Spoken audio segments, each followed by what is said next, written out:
है। मेरे कहने का मतलब आपको समझाना है, इंग्लिश हिंदी तो एक माध्यम है, ठीक है ना। तो मेरे कहने का मतलब आपको समझाना है, इंग्लिश हिंदी माध्यम है, इंग्लिश पर नहीं जाना है, ठीक है, बातों को समझना है। तो major task of civil defence, civil defence के क्या क्या मेजर टास्क हैं। सबसे पहले सपोर्ट इमरजेंसी सर्विस, जो इमरजेंसी सर्विस है उसको सपोर्ट करना है। अब इमरजेंसी सर्विस क्या क्या है, जो हमारी डे टू डे लाइफ में हमसे जुड़ी हुई रहती हैं, ठीक है। जैसे फूड सर्विस, आपने कोविड में जो जो चीज़ें देखी है वो सारी इमरजेंसी सर्विस में आती हैं, ठीक है, इसेंशियल सर्विस में। आप याद कीजिए कि कोविड के दौरान आपने देखा होगा कि डीएम एक्ट लागू हो गया है। DM act is father of all act, ठीक है। जितने भी भारत सरकार ने अधिनियम बनाए हैं, जितनी SOPs बनाई है, स्टैंडर्ड ऑपरेटिंग प्रोसीजर्स बनाई है, उन सभी पर भारी एक एक्ट है डीएम एक्ट। डीएम एक्ट यानी डिज़ास्टर मैनेजमेंट एक्ट, ठीक है। डीएम एक्ट यानी डिज़ास्टर मैनेजमेंट एक्ट। जब ये एक्ट पूरे इंडिया में या किसी डिस्ट्रिक्ट में या किसी स्टेट में लागू हो जाएगा तो आप समझ जाइए कि सारे एक्ट जो है वो नल हो जाएंगे, ठीक है, वॉइड हो जाएंगे, यानी उसका कोई मतलब नहीं है। अब डीएम एक्ट जब भी लागू होता है तो सिर्फ़ और सिर्फ इसेंशियल सर्विस जो है वही चालू रहती है। अब इसेंशियल सर्विस क्या क्या होता है, जो हमारी बेसिक, बिल्कुल, हाँ बोलिए बोलिए। रोज की जो जरूरत है, बहुत बढ़िया। आपका गुड नेम क्या हुआ? कमल कुमार सिंह। कमल कुमार सिंह के लिए एक ताली बजाइए जोरदार, है ना। इन्होंने बहुत अच्छे तरीके, सब आप लोग को पता है, ठीक है, उसको हम क्या है एक सिंक्रोनाइज तरीके से आप बता रहे हैं, ठीक है। जो हमारी प्रतिदिन, जो हमारी रोज़मर्रा से जुड़ी हुई चीज़ें हैं, आधारभूत चीज़ें हैं, वो क्या होता है इसेंशियल सर्विस में आती है। तो सिविल डिफेंस पर्सनल का काम है कि जो इसेंशियल सर्विस से जुड़ी हुई चीज़ें हैं उनमें उनको बाधित नहीं करना है, उसको सपोर्ट करना है, ठीक है, ताकि वो सही समय पर सही जगह पर पहुंच जाए, ठीक है। क्योंकि डिज़ास्टर के समय ऐसा सिनारियो होता है, ऐसा वो इन्वायरमेंट होता है कि लोगों के मन में काफ़ी ज़्यादा साइकोलॉजिकल फियर होता है, लोग अपने घर से बाहर नहीं निकलते हैं, और जो फंडामेंटल चीज़ें हैं, बेसिक चीज़ें हैं, वो हमारी सोसाइटी में अगर नहीं पहुंच पाएंगी तो बहुत ही बड़ा क्या होगा, एक अवरोध पैदा होगा, ठीक है, लोगों के मन में। और वहाँ पर कुछ भी विषम आप कह सकते हैं कि कुछ भी ऐसा कुछ भी बड़ी मिस्टेक्स हो सकती है, ठीक है। तो अब बेसिक चीज़ों में क्या क्या है, फूड हो गया, वाटर हो गया, मिल्क हो गया, ठीक है। आपने जो जो चीज़ देखा, मेडिकल सर्विस हो गया, ठीक है, यानी जिसके बिना हमारा जीवन है वो व्यर्थ ही हो जाएगा, ठीक है। तो ये सारी चीज़ें क्या है इसेंशियल सर्विस में आती हैं, ठीक है। लास्ट तक आवाज़ जा रहा है, ठीक है, समझ में आ रहा है, ठीक है, गुड। तो जितनी भी इमरजेंसी सर्विस है उसको सपोर्ट करना सिविल डिफेंस पर्सनल का काम होता है, ठीक है। Rescue operation, fire fighting, law enforcement, medical care, public works repair, provision of voluntary food, shelter and clothing, ये सारी चीज़ों को आपने याद रखना है, ठीक है। और मे भी आप लोग से पूछा जाए तो आके बताना है। मैं जब बोलता हूँ कि ये चीज़ को याद रखना है तो उसको नोट डाउन कर लेना है तुरंत, ठीक है, और अपने टाइम में इसको फिर लिखना है इस पॉइंट को।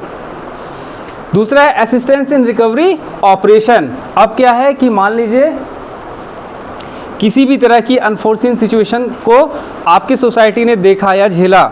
जैसे आप लोगों ने देखा होगा कि अभी जब एयर स्ट्राइक हुआ था, ठीक है, तो एयर स्ट्राइक के बाद पाकिस्तान साइड से या काउंटर पार्ट साइड से भी हमारे कंट्री पर फायर हुए थे, बॉम्बार्डमेंट हुए थे, तो उसमें हमारा भी लॉस हुआ था, ठीक है। आपने देखा होगा पंजाब या J&K साइड में, ठीक है। तो उसमें क्या हुआ था कि जो हमारे बॉर्डर से सटे हुए गांव के लोग हैं उनका भी नुकसान हुआ था, जान माल की क्षति हुई थी, उनके घरों का नुकसान हुआ था, ठीक है। कई जानवर थे वो मर गए थे, कई मवेशी मर गए थे, ठीक है। तो अब जब ऐसा सिचुएशन होता है वहाँ अगर सिविल डिफेंस पर्सनल है तो उनका काम क्या है कि उस चीज़ को दोबारा रिस्टोर करना, ठीक है, यानी जो डेब्रिस या मलबा गिरा हुआ है, ठीक है, आपकी टीम अगर जाती है 2, 4, 5 या 7 लोगों की, तो वैसे जगह अगर जाती है तो उनका जो कह सकते हैं आने जाने का रास्ता है या उनके घर का, ठीक है, अगर वहाँ किसी तरह की बाधाएं नहीं आ रही है तो वहाँ जाकर इन चीज़ों को क्लियर करना है, डेब्रिस को हटाना है, मलबा कचरा को हटाना है, ठीक है।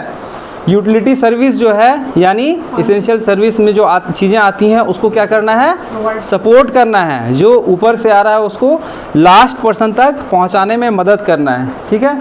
Managing relocation centres. नेक्स्ट, अब जिनेवा कन्वेंशन 12 अगस्त 1949 में कुछ ऐसे प्रोटोकॉल निर्धारित किए गए थे, तो इसको हम लोग बारी बारी से देख लेते हैं, ठीक है। Relating to the protection of victims of international armed conflict protocol 1, अगर अंतर्राष्ट्रीय तौर पर कोई आर्म्ड कन्फ्लिक्ट होता है यानी किसी तरह की बातें होती है अंतर्राष्ट्रीय संदर्भ में, ठीक है, तो इसके संदर्भ में 8 जून 1977 को भी चैप्टर 6 के हिसाब से सिविल डिफेंस आर्टिकल 61 में कुछ ऐसी चीज़ों का निर्धारित किया गया है। क्या क्या है इसमें कहा गया है कि civil defence means the performance of some or all of the under mention humanitarian task intend to protect the civilian population against the danger and to help it to recover from the immediate effect. यानी civil defence जो भी personal हैं उनका काम ये है कि जब भी कभी इंटरनेशनल वॉरफेयर के सिनारियो में बातें होती है, अगर आप समझ जाए कि इंडिया पाक वाली जो सिचुएशन अभी हुई थी क्रिएट, तो उसमें आपको ह्यूमैनिटेरियन अफेयर्स में काम करना है, ठीक है, यानी मानवतावादी चीज़ों में आपको सामने आकर काम करना है, ठीक है। साथ ही साथ क्या करना है, and to help it recover from immediate effect. अगर किसी तरह की बातें हो जाती है, बॉम्बार्डमेंट हो गया, आदमी को खाने के लिए नहीं है, पहनने के लिए नहीं है, बेसिक चीज़ों का अभाव है, तो आपको जो ऊपर से चीज़ें आ रही हैं प्रोवाइड कराई जा रही हैं, आप एक माध्यम होंगे वहाँ पर, ठीक है। आपकी जो टीम रहेगी, SIS की टीम रहेगी सिविल डिफेंस की, तो आप वहाँ पर जाइएगा और आपको ये एसेंशियल गुड्स मिलेगा और बोला जाए कि साहब ये टीम आपकी है, ये सामान आपको फलाना जगह पहुँचाना है, ठीक है। उनको जगाइए, सो रहे हैं। क्या आपका नाम है, क्या गुड नेम है? नहीं आपके पीछे, हाँ बोलिए बोलिए, जोर से बोलिए। हाँ, विजय पाल, बैठ जाइए। विजय जी आप सो रहे हैं, नाइट ड्यूटी थी क्या? परेड ज़्यादा हो गया? परेड तो लगता है धूप में थोड़ा ज़्यादा हो गया है ना, हैं? तो सोना नहीं है, ठीक है। अगर आप सो गए तो आप सिविल डिफेंस के कुछ चीज़ों को मिस कर जाइएगा, ठीक है। तो हम आपको मिस नहीं करने देंगे, खासकर मेरे क्लास में मैं सोने नहीं दूंगा आपको, ठीक है। आपको जगा के रखूँगा, सिखाऊंगा, ठीक है, और ब्रेक भी कराऊंगा। अगर पानी पीने की इच्छा है तो आप जाके पानी पी सकते हैं, ठीक है। सोना नहीं है। लेकिन आया बात समझ में? तो बेसिक जो यूटिलिटी सर्विस है आपको दे दिया जाएगा और बोला जाएगा कि साहब इसको ले जाकर आप प्रोवाइड कराइए। अगर कहीं बॉम्बार्डमेंट हो गया है, वहाँ जान माल की क्षति हुई है, मे बी हम नहीं पहुँच पाए फोर्स पर्सनल, आपको बोला जाए कि साहब आप वहाँ चले जाइए, उस डेड बॉडी को उठा कर लाइए। मे बी एक घर में 4-5 लोग हैं, 3 मर गए, 2 बचे हुए हैं, लेकिन बिल्कुल क्या है, इंजर्ड है, ठीक है, चोट लगा हुआ है, सेल्स लगे हुए हैं उनको, ठीक है। बॉम्ब्स के सेल्स होते हैं ना, स्प्लिंटर्स होते हैं जो छिटक कर पड़ते हैं, जिसको देसी भाषा में कहते हैं, तो वो लगा हुआ है, ब्लीडिंग हो रही है। आप ऐसे सिचुएशन में वहाँ जा रहे हैं ग्राउंड पर, वैसे लोगों को निकाल कर ला रहे हैं, ठीक है। तो फर्स्ट एड भी आपको उसको देना है, तो फर्स्ट एड की ट्रेनिंग भी हम आपको बताएंगे, ठीक है। तो यहाँ हम आपको सारी चीज़ों का एक कंप्लीट पैकेज देंगे, आपको लगेगा कि हमने कुछ सीखा है यहाँ पर। और ना ही आपके SIS में काम आएगा, आपके दैनिक जीवन में भी ये सारी चीज़ें काम आएगी, ठीक है। हाँ, और यकीन मानिए कि जब आप किसी की जान बचाइएगा जिस दिन ना, उस दिन आपको इतना सेटिस्फेक्शन मिलेगा कि जिस दिन आपकी जो नौकरी लगी थी ना, वो सेटिस्फेक्शन का लेवल और उस दिन का उससे भी अप रहेगा, ठीक है। आपको जो पे मिलती है at the end of day, ठीक है, मंथ, तो वो जो सेटिस्फेक्शन मिलता है उससे 10 गुना ज़्यादा मिलेगा। लगेगा कि मेरा आज जीवन जो है वो सार्थक हो गया। किसी ने कभी किसी की जान बचाई है? ऐसे बताना ज़रा। ब्लड डोनेट करके, वेरी गुड। आप बताइए। गाय, वेरी गुड। और बताइए। लाइफ पर्सनल का, व्यक्ति विशेष का, मैं, हाँ बताइए आप। कहाँ पर? कहाँ, कौन सा जिला? कटिहार में। कहाँ पर? मनिहारी में। कटिहार में गया हूँ पिछले साल ही। हाँ, अच्छा, बहुत। कटिहार में हर साल फ्लड आता है लगभग, ठीक है। आप बताइए। पारादीप उड़ीसा, अच्छा। हाँ, पानी में चला गया, उसको लेने के लिए जब उसमें पूरा मतलब काई पड़ा हुआ था, स्लिप करके 3 बजे चले गए। उसमें से मेरे को बहुत देर लगा। अच्छा, आपने निकाला था? अच्छा, तीनों को लाइव? ये एक बच्चा डेथ कर गया, 2 बच्चा। अच्छा, आपका गुड नेम क्या हुआ? सुरेश्वर प्रजापति। इनके लिए ज़ोरदार ताली बजाइए। ठीक है, ये बहुत ही रेयरेस्ट ऑफ रेयर अचीवमेंट है कि एक आदमी 3 आदमी डूब रहा है और 3 में से 2 को बचा लिया। ठीक है, आप बताइए उस दिन जो आपका सेटिस्फेक्शन लेवल था वो क्या आपके जॉब लगने के बाद वैसा मिला? आपको जो खुशी हुई, आत्मसंतुष्टि हुई, वो आज तक मिला? फिर वैसा नहीं मिला। ठीक है, हाँ बताइए। मैंने CPR दिया था आदित्य बिरला में, कलकत्ता एक ऑफिस है, वहाँ पे एक एम्प्लॉय को सडन आ गया था और मैं वहीं पे खड़ा था, तो मैंने CPR देख के एम्बुलेंस बुला के अच्छा, वाह, फिर सर्वाइव कर गया फिर। वेरी गुड, इनके लिए ताली बजाइए जोरदार। देखो, तो यानी ये जो बैच है ये मुझे बहुत ही अच्छा बैच मिला है और इसमें बहुत मज़ा आने वाला है। ठीक है, ट्रेनिंग में भी, इम्पार्ट करने में भी और आपके तरफ से भी, क्योंकि काफ़ी बेस्ट जो रेस्क्यूअर है वो हम लोग के बीच अवेलेबल हैं। 3 लोगों को बचाया, 1 को, और ऐसे 6-7 लोग खड़े हुए थे, है ना? हाँ बताइए प्लीज़, कैप उतार लीजिए। हाँ, और 2013 में जो बाढ़ आई थी आपका उत्तरकाशी डिस्ट्रिक्ट में, तो सर एक 35 एमडी के पास थी सर, ऊंचे पहाड़ खड़े से गिरा था, तो उसमें आईटीबीपी इन लोग के बड़े बॉर्डर पुलिस के साथ में सपोर्ट किया था उन्होंने। हैप्टर क्रैश किया था। ओके, रेस्क्यू का बताने जा रहे सर, मैं रेस्क्यू के साथ जो वो लाया था मतलब पुलिस उत्तरकाशी में। अच्छा अच्छा, 2013 बाढ़। हाँ, उसमें क्या किया था आपने? उसमें सर ये बस खाई में पलटी थी। हाँ हाँ, बस गिरी थी खाई में। हाँ, आईटीबीपी जो बॉर्डर पुलिस है उसके साथ सपोर्ट किया था। मतलब जो घायल थे वो असिस्टेंस आपने प्रोवाइड किया था, मदद पहुंचाई थी। बहुत बढ़िया, इनके लिए भी ताली बजाइए जोरदार। तो देखिए, आप ही के बीच में अभी 8-10 लोग ऐसे मिल गए जिन्होंने कहीं ना कहीं लोगों की जान बचाई है। ठीक है, तो ये बहुत बड़ी बात है।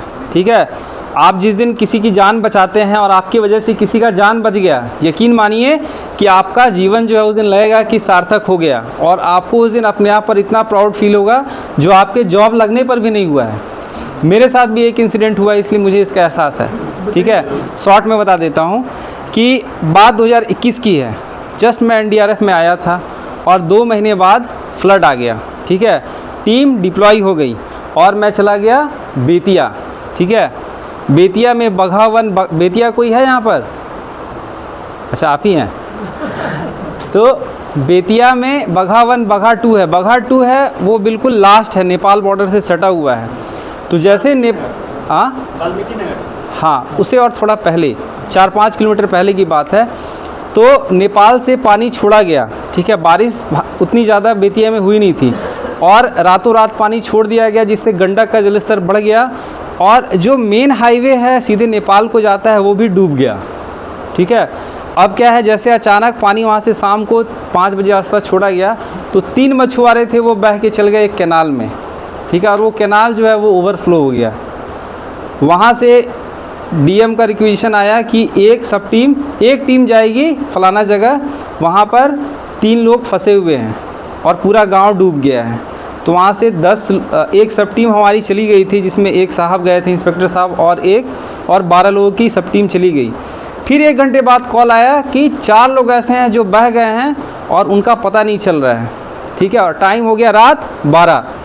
ठीक है, अब ऐसी बात है कि लाइव ऑपरेशन है। ठीक है, उसका ये क्लियर नहीं हुआ था कि वो मर गए हैं, बोले बह गए हैं लेकिन उनका डेड बॉडी मिला नहीं है और टीम को जाना है। और कंटिन्यू फ़ोन पर फ़ोन आने लगा। फिर ऑर्डर हो गया कि टीम जाएगी। रात में 12 बजे मैं 8 लोगों को लेकर गया था सर। उस समय 20 लोगों की टीम थी। ठीक है, तो 20 में आप समझ जाइए ऑपरेशन कैसा होगा। बस एक कुक को छोड़कर मेरे साथ 8 लोग गए थे, इंक्लूडिंग 8 में मैं भी शामिल था। 2 बोट और जो लाइव रेस्क्यू इक्विपमेंट है उसको लेकर चले गए। हमारे पास संसाधनों, रिसोर्स जो थे वो भी लिमिट थे, रेस्क्यू इक्विपमेंट भी, क्योंकि नाइट डिवाइस उसमें होना बहुत ज़रूरी है। जब हम घटनास्थल पर पहुँचे तो बिल्कुल रिमोट एरिया में था, है ना, और पानी का लेवल देख रहे हैं वो पता ही नहीं चल रहा है कहाँ आ रहा है और कहाँ जा रहा है, बिल्कुल डार्क नाइट, है ना। तो फिर वहाँ जो लोकल्स ग्रामीण थे उनसे टॉर्च वगैरह लिया, लाइट डिवाइस, उनको बोला कि आप लोग जनरेटर चलाओ। फिर हम लोग चले गए उस धार में। ठीक है, और बताया गया लोकेशन, तब गए। आगे जाके लगभग 250-300 मीटर लेफ़्ट साइड में थोड़ा सा ये था, पेड़ था, और उस पेड़ से लटके हुए 2 लोग थे, ठीक है। एक था ऊपर चढ़ गया था और एक को तैरने नहीं आता था, वो नीचे ऐसे पकड़ गया था और 6-7 घंटे से वो पकड़ के था। मतलब हम लोग 2:30 बजे पहुँचे और ये शाम 5:30 बजे की घटना है, ठीक है। और एक का सब्र टूटा जा रहा था, ठीक है। लगा कि अब हम गिरे तो हम बह के चल जाएंगे। तो हम लोग भी बड़ा मतलब विषम तरीके से वहाँ तक एसेस बनाए, क्योंकि वहाँ झाड़ी, जलकुंभी और कई सारी चीज़ें थी, है ना। तो वहाँ जाकर अप्रोच बना और रात में 2:30 बजे उसको निकालें। जैसे उस आदमी को निकाले तो एक तो गए उसके पास, तो वो नीचे नहीं आ रहा था और वो कुछ बोला नहीं। फिर उसको थोड़ा सा हम लोग रिलैक्स ये करवाए कि नहीं ठीक है, अभी आप परेशान मत हो, हम लोग आ गए हैं आपको लेने के लिए। फिर उसको नीचे उतारा, पेड़ से उतरा। फिर उसके बाद उसको लेकर अपने साथ गए। तो गांव वालों ने पूरा हम लोगों को एकदम सिर पे उठा लिया ऐसे, ठीक है। 6-7 लोग जो थे सभी को सिर पे उठा लिया और कोई नीचे उतार ही नहीं रहा था। उनकी जो माँ थी वो, अब मैं बता नहीं सकता हूँ, आप समझिए कि बहुत ही इमोशनल वो टाइम था। तो उस दिन ऐसा लगा कि हमारे सही डायरेक्शन में सही अप्रोच की वजह से और थोड़ा इनिशिएटिव लेने की वजह से, हमारे पास लिमिटेशन था, ठीक है। फ्लड के सामान सीमित थे, नाइट कोई डिवाइस नहीं था, ठीक है। फिर भी हम लोग चले गए, ठीक है। थोड़ा रिस्क कवर किए और उन दोनों की जान बच गई। अगर हम लोग वहाँ तक अप्रोच नहीं बनाते तो अगले 1 से 2 घंटे में वो भी बह के मर जाते, ठीक है। और एक व्यक्ति जो है वो अपने घर का सबसे इम्पोर्टेंट होता है, क्योंकि उसके साथ 5 लोग जुड़े हुए रहते हैं, ठीक है। अपने घर का वो काम करने वाला मछुआरा था, लेकिन उसके साथ 5 लोग जुड़े हुए हैं। जब भी घर में कोई किसी एक व्यक्ति की मृत्यु होती है तो एक आदमी की मृत्यु नहीं होती है, 5 लोग समझ जाइए अगले 10, 15, 20 साल तक पीछे चले गए, है ना। तो इस चीज़ का इम्पोर्टेंस हम लोग को समझना होगा। As a civil defence personnel ये चीज़ को जानना होगा कि नहीं भैया, आप जहाँ पर आप एक व्यक्ति की जान नहीं बचा रहे हैं, समझ जाइए आप 4-5 लोगों की जान बचा रहे हैं, ठीक है। तो उस दिन मुझे पर्सनली फ़ील हुआ कि मैंने ज़िंदगी का बहुत बड़ा काम किया है, ठीक है। और मेरे साथ वहाँ पर उस घटनास्थल पर SDM साहब, उस एरिया के SDPO साहब, जितने भी है सारे प्रशासनिक अधिकारी, लगभग 400-500 ग्रामीण रात में हमारे साथ घटनास्थल पर थे। घटनास्थल 400-500 मीटर आगे और हम लोग उधर पानी के डायरेक्शन में, बहाव के डायरेक्शन में चले गए थे, ठीक है। लेकिन थोड़ा सा सही समय पर इनिशिएटिव लेने से और थोड़ा रिस्क भी लेने से जान बच गई। लेकिन अल्टीमेट क्या होता है, रिज़ल्ट। लोगों ने रिज़ल्ट देखा, एप्रिसिएशन हुआ और सेल्फ सेटिस्फेक्शन हुआ, हम जिस काम के लिए आए थे वो काम हमने अचीव कर लिया, ठीक है। तो ऐसे ही आप में से कई लोगों ने ये काम किया होगा। तो being a civil defence personnel, आप लोगों को ह्यूमैनिटेरियन वर्क में हमेशा आगे खड़ा होना होगा, ना ही असिस्टेंस करने में। अगर ऐसी एयर स्ट्राइक हो जाती है, बॉम्बार्डमेंट हो जाता है, दोबारा चीज़ों को रिस्टोर करने में, ठीक है, ताकि स्मूथली चीज़ें स्टार्ट हो जाए, यहाँ आपका काफ़ी इंपॉर्टेंट रोल होता है। Next slide. अब सिविल डिफेंस ऑर्गेनाइजेशन की बात करें, ठीक है, बैक कीजिए, नेक्स्ट कीजिए। तो ये क्या है, मिनिस्ट्री ऑफ होम अफेयर्स के अंडर आता है। इसमें एक एडवाइजरी कमेटी होती है, होम सेक्रेटरी होते हैं। नेक्स्ट, कंटिन्यू करते जाइए। हाँ, सिविल डिफेंस की कमेटी होती है, ठीक है, जिसमें secretary, joint secretary, director, deputy director और सिविल डिफेंस ब्रांच होता है। ये एक्टिवली काम करता है, ये आप नोट डाउन कीजिएगा क्योंकि ये आपको पता होना चाहिए, ठीक है। इसका हायरार्की स्ट्रक्चर जो है वो सभी एक सिविल डिफेंस पर्सनल को पता होना चाहिए, ठीक है।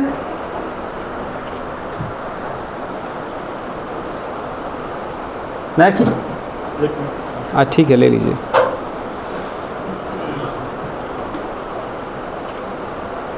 नेक्स्ट, साथ ही बात अगर हम सिविल डिफेंस करें तो इसमें एक डायरेक्टर जनरल साहब भी होते हैं, ठीक है, डीजी सिविल डिफेंस। इनकी एक जॉइंट प्लानिंग कमेटी होती है, साथ में डिप्टी डायरेक्टर जनरल होते हैं सिविल डिफेंस के, और assistant director general CD, assistant director general communication, fire adviser, ठीक है। तो ये क्या है, चार्ट स्ट्रक्चर है, ये जो आप लोगों को याद रखना है, ठीक है। नेक्स्ट, तो सिविल डिफेंस की बात करें तो इसको हेड कौन करते हैं, director general civil defence, DG civil defence. आप लोगों को ये हमेशा ध्यान में रखना है, ठीक है। अगर स्टेट में बात करें तो होम डिपार्टमेंट यानी गृह विभाग के अंतर्गत ये आता है।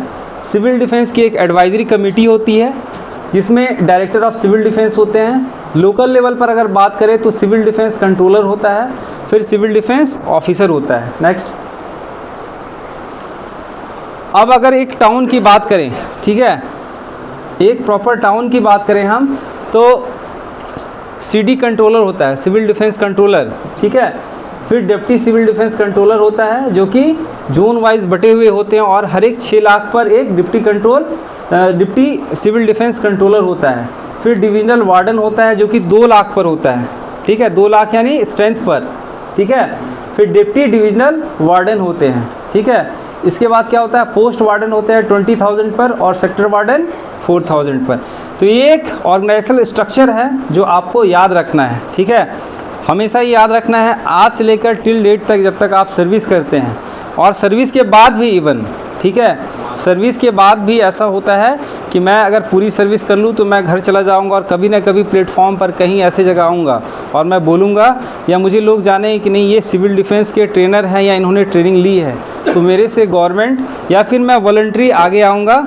तो ऐसे समय में भी ये बड़ा इंपॉर्टेंट रोल होता है कि हम हेल्प करें सोसाइटी की, ठीक है। आपने जो ट्रेनिंग ली है, अपना स्किल, अपना नॉलेज को बढ़ाइए, दूसरे को भी बांटिए, ठीक है।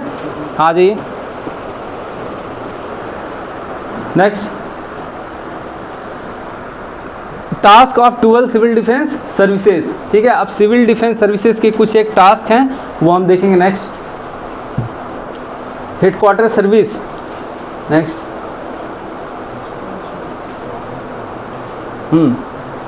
हेडक्वार्टर सर्विस में कैसे ये फंक्शनिंग करता है इसको देखते हैं। प्लानिंग, कंट्रोल और कोऑर्डिनेशन, जो भी प्लानिंग बनती है चाहे वो ऑपरेशन के लिहाज से हो या फिर ट्रेनिंग के लिहाज से, सबसे पहले तो ट्रेनिंग की बात आती है, ठीक है। As a civil defence personnel आपने जो आज यहाँ ट्रेनिंग ली या आप लीजिएगा, आपको फिर आगे जाकर SIS में या फिर किसी डिस्ट्रिक्ट में या किसी ब्लॉक में भी फिर ट्रेनिंग देना होगा, ठीक है।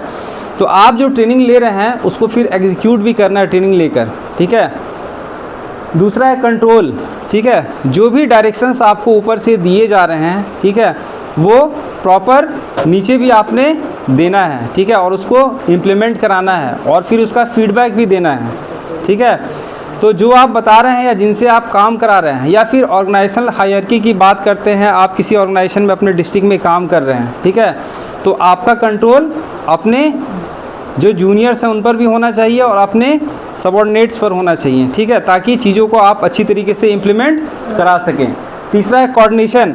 अब क्या है कि being a civil defence personnel या एक टीम, जब आप ऐसे एडवर्स कंडीशन में ग्राउंड में काम कर रहे हैं, ठीक है, तो दूसरी एजेंसी भी जब वहाँ काम करती है, चाहे NDRF हो या स्टेट की या डिस्ट्रिक्ट की कोई भी एजेंसी काम कर रही है, तो आपके जो कमांडर हैं, 5, 7, 10 या 20 लोगों की टीम है, कमांडर है, ठीक है, तो आपका काम ये है कि दूसरी एजेंसी के साथ भी कोऑर्डिनेशन करना। ये नहीं कि भाई हमने तो सिविल डिफेंस की ट्रेनिंग ली है, अब तो हम आपकी बात नहीं सुनेंगे, ठीक है, ऐसा नहीं करना है, ठीक है, ऐसा नहीं करना है। तो हम क्यों जा रहे हैं वहाँ as a civil defence personnel? हम इसलिए जा रहे हैं ताकि चीज़ों को दोबारा है वो चीज़ें स्मूथली हो जाए। ह्यूमैनिटेरियन वर्क में जा रहे हैं, ठीक है, और वो चीज़ें क्या है, लोगों को, सोसाइटी को हेल्प कराने वाली हैं, ठीक है, हमारे इनिशिएटिव से लोगों का फ़ायदा होने वाला है। तो जितनी भी एजेंसी हैं सभी का एक ही कॉमन ऑब्जेक्टिव है, ह्यूमैनिटेरियन वर्क को असिस्ट करना, ठीक है। जो जन कल्याण वाली बातें हैं, जन कल्याण वाले कार्य हैं, उनको सहायता प्रदान करना, सभी एजेंसी का एक ही काम है। आप भी वही काम कीजिएगा, मैं भी वही काम करूंगा, स्टेट पुलिस भी करेगी, SDRF भी करेगी, या ज़िले के जितने भी एजेंसियां हैं, ठीक है, चाहे खाद्य आपूर्ति विभाग हो, खिलाने पिलाने वाला, या फिर कैश डिपार्टमेंट हो, जो भी हो, XYZ जितनी एजेंसी है, सबका यही काम है ह्यूमैनिटेरियन वर्क के लिए काम करना, ठीक है। तो as a civil defence personnel आपका ये अप्रोच होना चाहिए कि अगर मेरे से पहले कोई एजेंसी वहाँ काम कर रही है तो आपके कमांडर वहाँ उससे इन्फॉर्मेशन लेंगे और अपना काम क्या है वो आप उनको बताएंगे और उनके साथ कोऑर्डिनेट करके काम करेंगे, ठीक है। उस एजेंसी को हर्ट भी नहीं करना है कि नहीं भाई हम तो सिविल डिफेंस वाले हैं, हमने ट्रेनिंग ले रखी है, हम तुम्हारी बात नहीं सुनेंगे, ऐसा नहीं होना चाहिए। ऐसा भी कभी कभी 1-2 केस हो जाता है, ठीक है। तो इस चीज़ को हमेशा माइंड में रखना है। जो आपके कमांडर है, एज ए कमांडर आप वहाँ हो, आपके साथ टीम है, तो इस चीज़ का ध्यान रखना है कि कोऑर्डिनेशन आपका बेहतर होना चाहिए, ठीक है। नेक्स्ट, अगर हम सिविल डिफेंस कंपोजिशन की बात करें तो पहले भी हमने देखा कि एक कंट्रोलर होते हैं, deputy defence civil defence controller होते हैं, क्लर्क्स होते हैं, ठीक है, एक ऑफिसर पर एक क्लर्क्स होता है, फिर head of civil defence services होता है, ठीक है, रिप्रेजेंटेटिव ऑफ इसेंशियल सर्विस, जितने भी इसेंशियल सर्विस वहाँ ऐसे एडवर्स कंडीशन में काम कर रहे हैं उनके रिप्रेजेंटेटिव वहाँ पर मौजूद रहेंगे, ठीक है। कहाँ मौजूद रहेंगे? ये किसी सिटी में या फिर डिस्ट्रिक्ट में, ठीक है, ये आपको हायरार्की स्ट्रक्चर वहाँ मिलेगा, ठीक है। तो ये उस समय आपके माइंड में अभी से ये बातें होनी चाहिए कि सिविल डिफेंस कंट्रोलर होता है, डिप्टी सिविल डिफेंस कंट्रोलर होता है, जोन बटा हुआ रहता है, लैक्स में एक एक ऑफिसर्स होते हैं, ऑफिसर्स पर एक क्लर्क होता है, ये सारी चीज़ें पहले से आपको क्लियर होना चाहिए, ठीक है। बाद में ये डाउट नहीं रहना चाहिए कि सिविल डिफेंस कंट्रोलर कौन है, ठीक है, डीजी कौन है, ठीक है, ये सारी चीज़ें क्लियर होनी चाहिए। Next, warden service. नेक्स्ट, ये कुछ एक इमेजेस दिखाए गए हैं, ये काफ़ी पहले की इमेजेस हैं, ठीक है। मैंने आपको पहले ही बताया है कि सिविल डिफेंस सिर्फ भारत के संदर्भ में ही काम नहीं कर रहा है, पूरी दुनिया में ये काम कर रहा है। आपने देखा भी कि सेकेंड वर्ल्ड वॉर के समय से ही इसका इवोल्यूशन स्टार्ट हो गया और धीरे धीरे ये एग्जिस्टेंस में आने लगा, ठीक है। लोगों को, ठीक है, गवर्नमेंट ऑफ कंट्रीज़, जो अलग अलग कंट्रीज़ के गवर्नमेंट है, उनको समझ में आने लगा कि जो हमारा स्ट्रेंथ है फोर्स का वो लिमिट है, क्यों नहीं हम सिविल डिफेंस पर्सनल बनाए जिनको ट्रेनिंग दें और वैसे ट्रेंड लोग एडवर्स कंडीशन में, एडवर्स इन्वायरमेंट में लोगों को मदद करें, ठीक है, ह्यूमैनिटेरियन वर्क में बढ़ चढ़कर काम लें, ठीक है। तो वार्डन सर्विस की हम बात कर रहे थे, जहाँ सिविल डिफेंस कंट्रोलर होते हैं, चीफ वार्डन या जिसको ओसी वार्डन सर्विस भी बोला जाता है, ठीक है। फिर डेप्टी चीफ वार्डन होता है, उसके नीचे डिविजनल वार्डन होता है या डेप्टी डिविजनल वार्डन होता है। इनको असिस्ट करने के लिए स्टाफ ऑफिसर होते हैं, क्लर्क होता है, पोस्ट वार्डन होता है या डेप्टी पोस्ट वार्डन, ठीक है। इसके साथ 2 मैसेंजर्स होते हैं, ठीक है, जो मैसेज को ट्रांसमिशन का काम करते हैं, साथ ही 2 सेक्टर वार्डन होते हैं। तो ये क्या है? ऑर्गेनाइजेशन स्ट्रक्चर है, ठीक है, सिविल डिफेंस कंट्रोलर का। इसको आपको याद रखना है, ठीक है, जो मैं बोल दिया याद रखना है, इसको नोट डाउन करना है, ठीक है, या फिर आप एक कोई सीनियर एक फ़ोटो ले लो या फिर हम डाल देंगे इसको ग्रुप में आपके। नेक्स्ट, कम्युनिकेशन सर्विस, ठीक है। अब कम्युनिकेशन का क्या है? बहुत बड़ा रोल होता है। मान लीजिए कि आप ये 5 लोगों की एक टीम है, ठीक है, ये किसी प्रॉपर डिस्ट्रिक्ट में गई है, प्रॉपर ब्लॉक में गई है, जहाँ क्या है एडवर्स कंडीशन है, चाहे वो नेचुरल डिज़ास्टर से रिलेटेड हो या मैनमेड डिज़ास्टर से। ये 5 लोगों की टीम जो है, ये साहब कमांडर हैं, ठीक है। अब साहब वहाँ पर इंसिडेंट साइट पर पहुँच गए, ठीक है, और वो इंसिडेंट साइट है वो ऐसे लोकेशन में है जहाँ मोबाइल की कनेक्टिविटी ही नहीं है, ठीक है। ऐसा भी जगह है अभी भी अपने झारखंड में, ये बहुत सारा जगह है, ठीक है, कि आपके पास मोबाइल बहुत अच्छा है लेकिन due to communication network, due to connectivity आप किसी से बात ही नहीं कर सकते हो, ठीक है। अब फिर आप कैसे कम्युनिकेशन करोगे?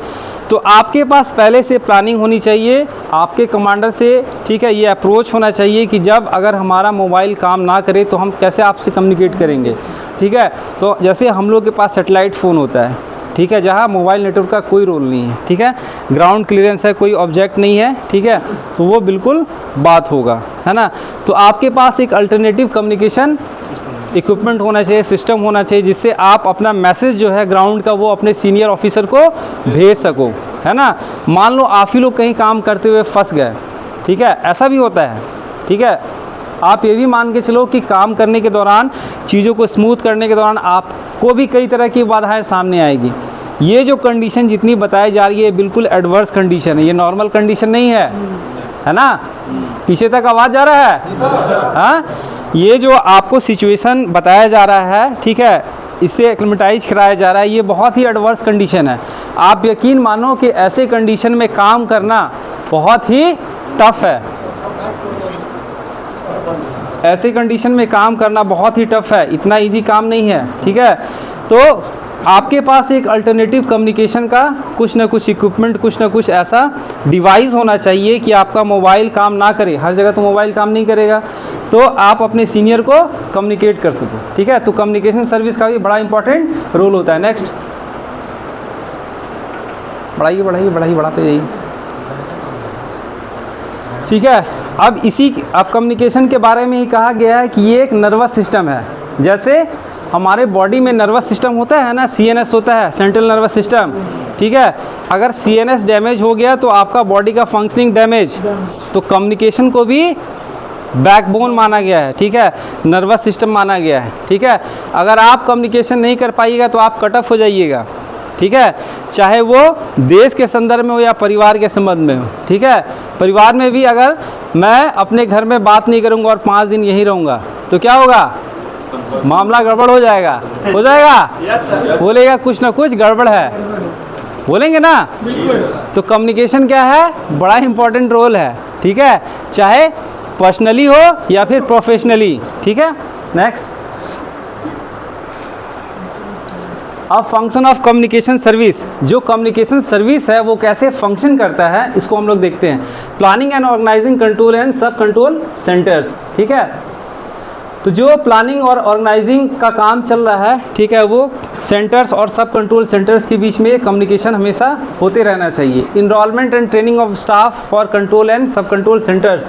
अब क्या है, जैसे सिविल डिफेंस पर्सनल है, उनका इनरोलमेंट हो गया, कल आप लोग का इनरोलमेंट हो गया, आज से ट्रेनिंग करने लगे, ठीक है, और धीरे धीरे कम्युनिकेशन सिविल डिफेंस हेडक्वार्टर का आपके साथ बढ़ने लगा। As per requirement, as per need वो आपको कॉल करने लगे, जहाँ ज़रूरत हुई बताने लगे। तो क्या है, सिविल डिफेंस ऑर्गेनाइजेशन का आपसे कांटेक्ट होने लगा, वो आपको बुलाने लगे, यानी आपकी ज़रूरत महसूस की जा रही है, ठीक है, आपको सही समय पर बुलाया जा रहा है। गवर्नमेंट को आपका रिक्वायरमेंट है, सोसाइटी को आपका रिक्वायरमेंट है, ठीक है। Provision and maintenance of field telephones, ठीक है, साथ ही साथ जो आपको कम्युनिकेशन के इक्विपमेंट दिए गए हैं, ठीक है, टेलीफोन्स दिए गए हैं, अगर नहीं है तो नया मंगाया जा रहा है, अगर है तो उसको फंक्शनिंग कराया जा रहा है। ऐसा नहीं है कि आज कोई इक्विपमेंट मिल गया तो वो 10 साल चलता ही रहेगा, बीच में वो बंद भी हो जाएगा, काम नहीं भी करेगा। तो तो इसका फंक्शनैलिटी मेंटेन करना ये भी हम लोगों के काम है, क्योंकि हम लोग क्या है, गवर्नमेंट जो भी डिसीजंस हैं, जो भी मशीनरी है, उसका हम लोग पार्ट है, ठीक है, पार्ट है ना, आप भी पार्ट हैं और हम लोग भी पार्ट हैं, ठीक है। Provision and maintenance of wireless communication between warden post सब कंट्रोल सेंटर। मैंने ये बात पहले ही बताया आपको कि जो हमारा हायरार्की स्ट्रक्चर है, ठीक है, सिविल डिफेंस कंट्रोलर से लेकर ग्रास रूट लेवल तक, ठीक है, जितने भी सिविल डिफेंस पर्सनल है उनके बीच में कम्युनिकेशन होना बहुत ही ज़रूरी है, ठीक है। कम्युनिकेशन जब तक बेहतर नहीं होगा तब तक चीज़ों को ग्राउंड तक नहीं पहुंचाया जा सकता है, तब तक ह्यूमैनिटेरियन वर्क को आप सपोर्ट नहीं कर सकते हैं, ना ही लॉजिस्टिक सपोर्ट कर सकते हैं, ना ही ऑपरेशनली सपोर्ट कर सकते हैं, ठीक है। तो आपके पास रिसोर्सेज होने चाहिए और फिर उसका कम्युनिकेशन भी टाइम टू टाइम होना चाहिए, ग्राउंड से फीडबैक जाना चाहिए कि काम करने के दौरान क्या क्या परेशानियां आ रही हैं, क्या क्या चीज़ों का रिक्वायरमेंट है, ठीक है। तो ये कम्युनिकेशन ऊपर तक होना चाहिए। आपने जो काम किया है, ठीक है, उसके हाइलाइट्स, ठीक है, जैसे मैम हैं जो यहाँ काम हो रहा है इसको कवरेज कर रही हैं, तो ये जाएगा धीरे प्रेस मीडिया के माध्यम से दिल्ली तक चला जाएगा। इसका मतलब कि यहाँ सिविल डिफेंस की ट्रेनिंग हो रही है। तो सेम जैसे आप ग्राउंड लेवल पर काम कर रहे हैं, इसका प्रोजेक्शन भी होना ज़रूरी है। तो प्रोजेक्शन कैसे होगा, कम्युनिकेशन के थ्रू होगा, ठीक है। तो कम्युनिकेशन का जो भी मीडियम है, जो भी डिवाइस है, वो बिल्कुल स्ट्रांग होना चाहिए, ठीक है। आप हमेशा जब भी ग्राउंड में जाएं यहाँ से ट्रेनिंग लेने के बाद, तो ये माइंड में लेकर चलें कि अगर मेरा कम्युनिकेशन डिवाइस जो है, मोबाइल, स्मार्टफोन, वो अगर हैंग कर गया या नो नेटवर्क जोन में, तो हम कैसे कम्युनिकेट करेंगे, ठीक है। तो अल्टरनेटिव आपके पास कम्युनिकेशन चैनल होना चाहिए। Finalisation of warning list, organise extensive messenger service, ठीक है। जो वार्निंग लिस्ट होती है वो उसकी एक सूची होती है, वो आपके पास हमेशा होना चाहिए, ठीक है। ऑर्गेनाइज एक्सटेंसिव मैसेंजर सर्विस, ठीक है, एक सुसज्जित तरीके से जो भी इसेंशियल सर्विस है उसका भी एक चैनल बना हुआ रहता है, वो भी उसकी लिस्ट भी आपके पास होना चाहिए। आपको पता होना चाहिए कि जो एक्सटेंसिव मैसेंजर सर्विसेज है वो किस किस टाइप की हैं, ठीक है। Next, 1 for each town up to 6 lakh population control centre, ठीक है। अगर हम कंट्रोल सेंटर की बात करें तो 6 लाख पॉपुलेशन में या किसी एक टाउन में एक कंट्रोल सेंटर बना हुआ रहता है, ठीक है। ऑपरेटिंग स्टाफ्स एंड टेलीफोनिस्ट, जहाँ पर क्या होते हैं, स्टाफ्स होते हैं और अटेंडर रहता है, जो भी कम्युनिकेशन है उसको वहाँ से आगे तक पहुँचाने में एक मीडियम का काम करता है। इसमें एक रैकी पार्टी भी होती है। All the heads of civil defence service to be presents, जितने भी हेड होते हैं सिविल डिफेंस के वो वहाँ मौजूद रहते हैं। Representative from police and fire brigade, fire brigade और पुलिस के प्रतिनिधि भी सिविल डिफेंस के कांटेक्ट में हमेशा मौजूद रहते हैं, ठीक है। Representative from all essential service such as electricity, water, telephones, gas, sewage, ठीक है। अभी आप में से कोई भी ऐसा बताइए, कोई ऐसा था जो लास्ट मंथ में सिविल डिफेंस की मॉक ड्रिल हुई थी उसमें शामिल हुआ था? कोई ऐसा है डिस्ट्रिक्ट में? नहीं हुए थे। चलो मैं शामिल हुआ था, मैं बता रहा हूँ। रांची डिस्ट्रिक्ट में सिविल डिफेंस मॉक ड्रिल हुआ था, सर भी आए हुए थे, ठीक है। तो हम लोग फॉर्चुनेट थे कि सर भी हम लोगों के साथ थे, तो एक उसकी मीटिंग हुई थी, ठीक है। तो सिविल डिफेंस की जब भी मीटिंग होती है तो जितने भी उस डिस्ट्रिक्ट में, ठीक है, या फिर उस जोन में जितनी भी एजेंसी काम कर रही है, चाहे सेंट्रल की हो या स्टेट की हो, हर एक एजेंसी के हेड वहाँ पर या कोई ना कोई एक रिप्रेजेंटेटिव 100% रहेगा, है ना। क्योंकि सिविल डिफेंस की जब मीटिंग होती है तो वो नॉर्मल मीटिंग नहीं होती है, ठीक है। आप समझ जाइए कि कुछ ना कुछ बड़ा होने वाला है या किसी चीज़ की तैयारी हो रही है, ठीक है, तभी सिविल डिफेंस की डिस्ट्रिक्ट लेवल पर मीटिंग होती है ना। तो मैं ये आपको बताना चाह रहा था कि जब ये मीटिंग हुई थी तो उसमें हर एक डिपार्टमेंट का रोल टास्क क्या है वो पूछा गया और उनका क्या कंट्रीब्यूशन होगा जब भी कोई ऐसी सिचुएशन होती है, एयर स्ट्राइक होता है, बॉम्बार्डमेंट होता है या फिर काउंटर किसी तरह का अटैक होता है कंसर्न डिस्ट्रिक्ट पर, ठीक है। तो सिविल डिफेंस की ट्रेनिंग में जब भी सिविल डिफेंस की मॉक ड्रिल होगी तो उसमें सभी एजेंसी शामिल होगी, ठीक है। या सेंटर की कोई एक मॉक ड्रिल होगी जिसमें दिल्ली से आदेश आएगा कि सभी एजेंसी उस मॉक ड्रिल में पार्टिसिपेट करेगी, अपना रोल टास्क के हिसाब से, मैंडेट के हिसाब से काम करेगी। नेक्स्ट, अब सब कंट्रोल सेंटर की बात करते हैं तो हर एक 6 लाख के पॉपुलेशन पर एक होता है ये, ठीक है, ये एक एडिशनल होता है। Operating staffs and telephonist, recce party इसमें भी होते हैं। नेक्स्ट है, लास्ट है और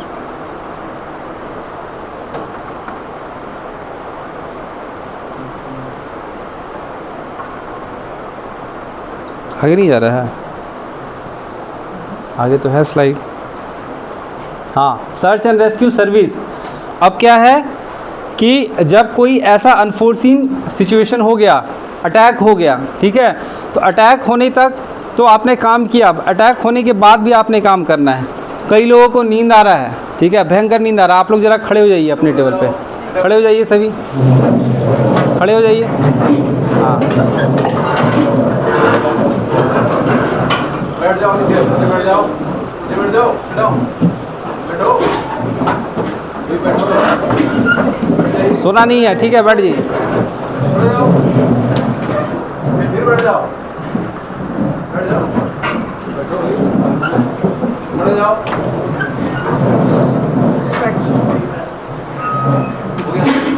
बैठ जाइए प्लीज़, बैठ जाइए।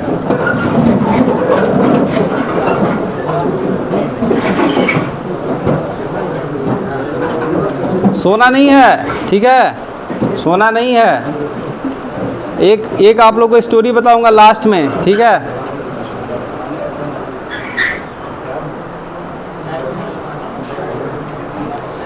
तो अब हम बात कर रहे हैं जब एयर स्ट्राइक हो गया, बॉम्बार्डमेंट हो गया किसी पर्टिकुलर जगह पर, किसी एक ऐसे लोकेशन में, तो अब आपने वहाँ पर क्या करना है। मान लीजिए कोई एजेंसी वहाँ पर पहुँची नहीं है उस घटनास्थल तक, आपकी टीम वहाँ पहुँच गई, सिविल डिफेंस की, SIS की, ठीक है, साहब कमांडर हैं, ठीक है, 10 लोगों की एक टीम चली गई है वहाँ पर। अब आपको क्या करना है, सर्च रेस्क्यू ऑपरेशन करना है, ठीक है।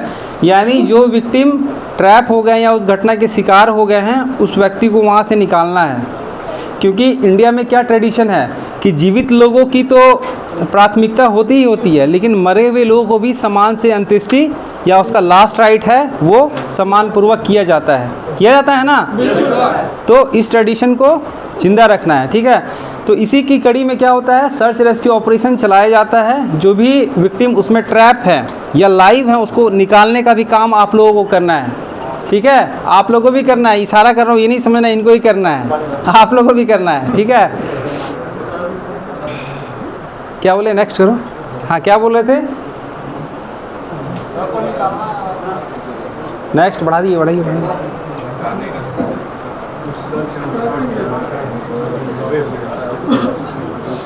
फंक्शन ऑफ रेस्क्यू वर्क, जब भी आप रेस्क्यू सर्विस करते हैं तो आपको क्या क्या काम करना है? To search and locate buried victims, जो भी विक्टिम ऐसे हैं, ठीक है, जो बिल्कुल क्या हैं, दब गए हैं या उस घटना का शिकार हो गए हैं, उसको सर्च करना, लोकेट करना।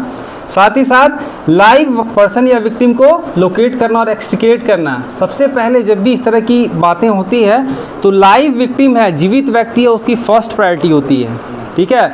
डिसेबल पर्सन है तो उसका फर्स्ट प्रायोरिटी है, चाइल्ड है या वुमेन है उसकी फर्स्ट प्रायोरिटी है, सबसे लीस्ट प्रायोरिटी डेड विक्टिम है, ठीक है। सबसे लीस्ट प्रायोरिटी है, याद रखना। ये नहीं कि आप डेड जो पर्सन है, विक्टिम है, उसको निकालने चले गए और लाइव को छोड़ दिए 2 घंटे या आधे घंटे छोड़ दिए तो पता चला जो मरा था वो तो मर ही गया है, जिंदा वाला भी, ठीक है। तो इस चीज़ का ध्यान रखना है। तो कहीं भी, चाहे ये एयर स्ट्राइक की ही बात नहीं है, चाहे किसी भी तरह का ऑपरेशन है, लाइव विक्टिम फर्स्ट प्रायोरिटी, ठीक है। और हमारी एनडीआरएफ भी क्या है, लाइव विक्टिम को, लाइव ऑपरेशन को फर्स्ट प्रायोरिटी देती है, ठीक है। चाहे वो फ्लड वाटर का हो, कोलैप्स स्ट्रक्चर का हो, माउंटेनियरिंग या टाइप्स ऑफ जो भी ऑपरेशन है, ठीक है, लाइव विक्टिम फर्स्ट प्रायोरिटी। तो आपका भी as a civil defence personnel ये अप्रोच होना चाहिए कि लाइव विक्टिम क्या है, क्या है, फर्स्ट प्रायोरिटी, और सबसे लीस्ट प्रायोरिटी क्या है, डेड, ठीक है। तो आपका जो कंसाइंस है, ठीक है, सूझबूझ है, ये होना चाहिए कि अब हमको तो ये कह नहीं सकते कि मरा है कि नहीं, लेकिन साइन सिम्टम्स से ऑलमोस्ट क्लियर हो जाता है, ठीक है। जो साइन सिम्टम्स होते हैं वो उनसे ऑलमोस्ट ये चीज़ें क्लियर हो जाती है, ठीक है।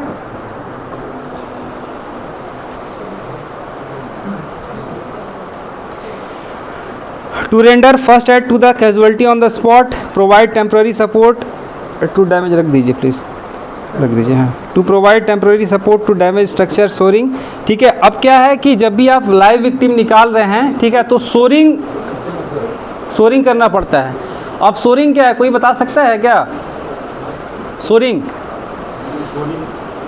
जब भी कोई ऐसा स्ट्रक्चर होता है, मान लीजिए ये स्ट्रक्चर है, एक स्ट्रक्चर बिल्डिंग है, कॉलम बीम है इसमें, ठीक है। अब ये भगवान न करे कहीं कोलैप्स हो गया, ठीक है, तो अब इसके अंदर मान लीजिए कुछ लोग अगर दबे हुए हैं तो उसको निकालने के लिए आपको स्ट्रक्चर को हटाना पड़ेगा, मलबा को, तो उसको क्या है, कहीं कहीं आपको सपोर्ट देना पड़ेगा, ठीक है, सपोर्ट देना होगा। तो सपोर्ट देने के लिए आप सोरिंग मेथड अप्लाई कीजिएगा। उसमें क्या है, बहुत सारे वुडन लॉक्स होते हैं या आयरन लॉक्स होते हैं, या आजकल तो हाइड्रोलिक जैक्स वगैरह भी आ जाता है, आपने देखा होगा, देखा है सबने हाइड्रोलिक जैक, तो उसके मेथड से भी सोरिंग काम किया जाता है, सोरिंग से। और जो भी लाइव विक्टिम है या डेड विक्टिम है उसको एक्सट्रिकेट किया जाता है, बाहर निकाला जाता है, ठीक है। तो आपको भी सोरिंग करना पड़ेगा, ठीक है। वुडन लॉक से, आयरन लॉक से, आजकल हाइड्रोलिक जैक्स आ गए हैं, वो भी आपको प्रोवाइड कराया जाएगा। देखिए एक बात हमेशा माइंड में रखना है कि जब भी डिज़ास्टर सिचुएशन होगा तो सिर्फ सिविल डिफेंस वहाँ काम नहीं करेगी, सारी एजेंसी वहाँ काम करेगी, जिस एजेंसी का जो रोल टास्क है वो काम करेगा, ठीक है। तो आप अगर वहाँ फर्स्ट इंसिडेंट साइट पर पहुँचे हैं तो आप वहाँ लीडिंग रोल पे काम कीजिएगा। आपसे बड़ी कोई एजेंसी आ गई तो आप उनको हैंडओवर कीजिएगा, आपको उनका असिस्टेंस करना है। मेरे से बड़े अगर कोई वहाँ पर लोग आ गए या एजेंसी के लोग आ गए तो मुझे उनका असिस्टेंस करना है। तो तरीका हमेशा ये होना चाहिए, ठीक है, इस चीज़ को हमेशा माइंड में रखना है। Cut off supplies of essential service, ऐसा होता है कि बिल्डिंग कोलैप्स कर जाती है लेकिन इलेक्ट्रिसिटी का पावर सप्लाई है, उसमें वाटर सप्लाई है, गैस कनेक्शन उसमें चल रहा है, या गैस लीकेज हो रहा है, या पाइपलाइन लीकेज हो रहा है, तो ये सब क्या है, हम लोगों के लिए हजार्ड होता है। तो जब भी आप ऑपरेशन साइट पर ऑपरेशन कर रहे हैं या आपकी सिविल डिफेंस की टीम काम कर रही है, तो इंसिडेंट साइट पर पहुंचने के बाद सबसे पहला काम है वो सिन को, यानी इंसिडेंट साइट को सिक्योर करना, सिन सिक्योर करना, सेफ्टी कोन, सिन टेप लगाकर, ताकि सिविलियंस का वहां आना जाना ना हो। दूसरा काम है कि जो भी इसेंशियल यूटिलिटी सर्विस है उसको कट ऑफ करना। क्या क्या? गैस, इलेक्ट्रिसिटी, वाटर सप्लाई, या कुछ भी ऐसा हजार्ड जो आपके काम में या आपकी ज़िंदगी पर खतरा आ सकता है, वैसी चीज़ों को सबसे पहले कट ऑफ करना है। अगर आपके पास ट्रेंड नहीं है तो आप कंसर्न डिपार्टमेंट का हेल्प लीजिए, ठीक है। ये नहीं कि अपने चले गए कि मैंने वहाँ सिविल डिफेंस की ट्रेनिंग ली है और चल गए 1,33,000 वाले वायर को कट ऑफ करने के लिए, ठीक है। आबेल चलिए, ठीक है, नेक्स्ट। तो हमें काम पता है, लेकिन हमें क्या तरीके से काम करना है, ठीक है, सूझबूझ से। सबसे पहले खुद की सुरक्षा, फिर दूसरे की सुरक्षा, यही आपकी सूझबूझ कहती है, ठीक है। नेक्स्ट, अब जब भी कोलैप्स स्ट्रक्चर में या सर्च एंड रेस्क्यू में टीम काम करेगी तो कंपोजिशन ये होगा, उस टीम का एक लीडर होगा, ड्राइवर होगा, रेस्क्यूअर होंगे, ठीक है। रेस्क्यूअर में क्या होगा, 5 रेस्क्यूअर होंगे और एक उसमें सेफ्टी ऑफिसर के तौर पर काम करेगा, ठीक है। सेफ्टी ऑफिसर जो रहेगा उसका काम ये है कि अगर 5 लोगों की टीम है तो सबसे पहले पीपीज़, जब भी हम घटनास्थल पर पहुंचते हैं तो पर्सनल प्रोटेक्टिव इक्विपमेंट्स जो है, चाहे वो सेफ्टी हेलमेट से लेकर टॉर्च, ठीक है, या आपका कोई स्पेसिफिक ड्रेस है, ठीक है, ऐसे ऑपरेशन में काम करने के लिए, तो पीपी सबसे पहले सुनिश्चित करना है, ठीक है। कौन सुनिश्चित करेगा, सबसे पहले बडी से स्टार्ट होता है। मान लीजिए हम 2 ऑपरेशन में, एक टीम में 5 लोग काम कर रहे हैं, मेरे साथ ये बडी है, तो एक दूसरे का पीपी देखना है कि ठीक हमने पहना या कुछ मिसिंग है, ठीक है। और साथ ही साथ ये टॉप टू बॉटम तक रहेगा, ऐसा नहीं है सेफ्टी हेलमेट पहना आपने, हार्ड टो बूट या कोई शूज़ ऐसा ऑथराइज है या प्रिस्क्राइब है तो वो ज़रूर पहनना है, ठीक है। नहीं तो ऐसे हादसाएँ, ऐसी मतलब दुर्घटनाएं होती हैं, जब दुर्घटना होने के बाद जब चेक बैक होता है तो पता चलता है कि हमने पीपीज़ नहीं पहना था, इसलिए मेरे पैर में चोट लग गया, ठीक है। तो पीपीज़ जो रेस्क्यूअर है, सिविल डिफेंस पर्सनल है, उसके लिए फर्स्ट प्रायोरिटी है, जो आपको लागू पीपी है वो पहनना है घटनास्थल पर, ठीक है। तो टीम जब काम करेगी तो बड़ी पेयर में होगा और एक सेफ्टी ऑफिसर रहता है जो कि जो टीम है 5-6 लोगों की, उसके सेफ्टी को इंश्योर करता है, चाहे वो ऑपरेशन का हो या इंडिविजुअल को। अगर लगता है कि उसका सेफ्टी वहाँ कंप्रोमाइज़ हो रहा है तो ऑपरेशन को वहीं पर रोक देगा, बोलेगा साहब आगे काम नहीं करना है, ठीक है।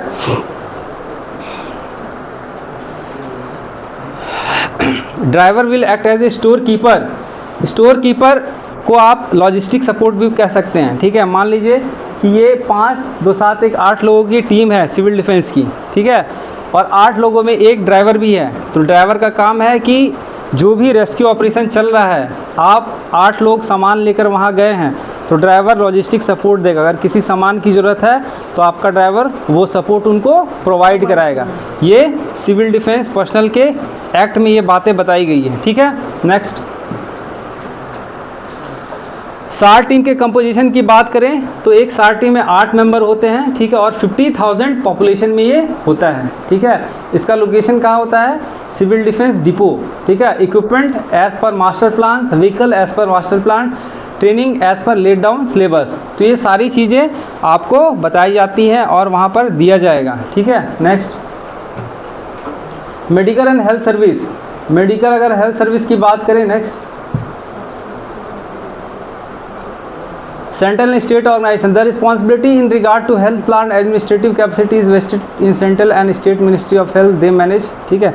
अब मैंने आपको पहले ही बताया कि जब भी कोई डिज़ास्टर आता है या ऐसी सिचुएशन होती है तो कोई एक एजेंसी वहाँ काम नहीं करेगी, ठीक है, सारी एजेंसी वहाँ आएगी और अपने मैंडेट के हिसाब से, रोल टास्क के हिसाब से काम करेगी। उसी में से एक एजेंसी है हेल्थ सर्विस, ठीक है। हेल्थ की टीम आएगी, डिस्ट्रिक्ट मेडिकल की टीम आएगी, उसमें डॉक्टर, पैरामेडिक्स, एम्बुलेंस, ठीक है, सारा कंपोजिशन रहेगा, ठीक है। अब ये क्या है, कंसर्न डिस्ट्रिक्ट का भी हो सकता है, स्टेट का भी हो सकता है या फिर सेंटर का भी हो सकता है। कमांडर साहब सो रहे हैं, आप सोना नहीं है, ठीक है।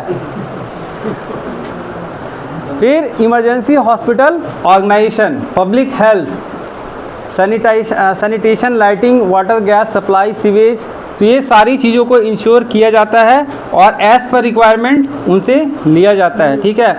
अगर कोई ऐसा विक्टिम है जहां सर्च रेस्क्यू ऑपरेशन के दौरान आपने उसको निकाला है और अगले आधे घंटे में उसकी जान जा सकती है, ठीक है, और आपको लगता है कि ये मेरी सिखलाई है इससे और एडवांस बात हो गई, तो आप उसको रिपोर्ट करके आप आगे रेफ़र करा सकते हैं एम्बुलेंस की हेल्प लेकर, ठीक है। और लेट नहीं करना है ऐसे टाइम में, ऐसा सिचुएशन होता है, आप वहाँ मौजूद, आपके सामने एक विक्टिम निकला, आप उसको वहीं पर फर्स्ट एड देने लगे और अपना सारा ट्रीटमेंट देने लगे, लेकिन लग रहा है कि अब वो संभव नहीं है तो उसको तुरंत भेज देना है रिपोर्ट करके, है ना, ताकि उसका टाइम रहते बच जाए, उसकी जान बचाई जा सके, ठीक है। नहीं तो आपके डिले से उसका सर्वाइवल रेट कम हो जाएगा और फिर procurement and distribution of medical equipment and medicine, control of epidemics, casualty service and training, any other local self government subjects, water supply। देखिए तो ये सारी चीज़ें क्या है, वहाँ पर सभी चीज़ों का इम्पॉर्टेंट रोल होता है, ठीक है। इसमें से किसी को भी मिस नहीं किया जा सकता है, ठीक है। नेक्स्ट, अगर हम स्टेट के ऑर्गेनाइजेशन की बात करें, health department of state is responsible for organisation and functioning of emergency medical service. ये हम लोग सभी जानते हैं कि मेडिकल सर्विस को लीड कौन करता है, स्टेट का जो हेल्थ डिपार्टमेंट है वो करता है। डिस्ट्रिक्ट में अगर है तो डिस्ट्रिक्ट का सदर हॉस्पिटल या गवर्नमेंट बॉडीज़ जो है या उनसे एसोसिएटेड जो भी बॉडीज़ हैं, ठीक है, वो बॉडीज़ क्या है, वहाँ पर प्रेजेंस उनका रहेगा, और वो प्रेजेंस ही नहीं रहेगा, वो काम करेगी, एक्शन रोल में रहेंगे। डॉक्टर साहब और पैरामेडिक्स चाहे एम्बुलेंस, वो सारे बिल्कुल रेडी टू मूव के पोजीशन में रहेंगे। जितने भी इमरजेंसी मेडिसिन किट है उनके पास अवेलेबल रहेगा, ठीक है, वो बाउंडेड हैं, बाध्य हैं, ठीक है। तो वहाँ पर वो आपको असिस्ट करने के लिए मेडिकल की टीम मौजूद रहेगी, ठीक है। These services are coordinated and controlled by chief secretary और होम सेक्रेटरी। अब देखिए ये सर्विसेज जो डिस्ट्रिक्ट की है, सिर्फ मेडिकल ही नहीं, ये होम सेक्रेटरी या चीफ सेक्रेटरी के द्वारा कंट्रोल किया जाता है। ये कौन कह रहा है, ये सिविल डिफेंस एक्ट कह रहा है, ठीक है। ये वर्बली आपको नहीं बोला जा रहा है कि होम सेक्रेटरी के द्वारा होगा, ये ऊपर से निर्धारित है, लिखित है ना। तो आपके जो हेल्पिंग हैंड है वो कौन है, डिस्ट्रिक्ट के होम सेक्रेटरी हैं या फिर चीफ सेक्रेटरी हैं, ठीक है, वो डायरेक्ट इन्वॉल्व होंगे।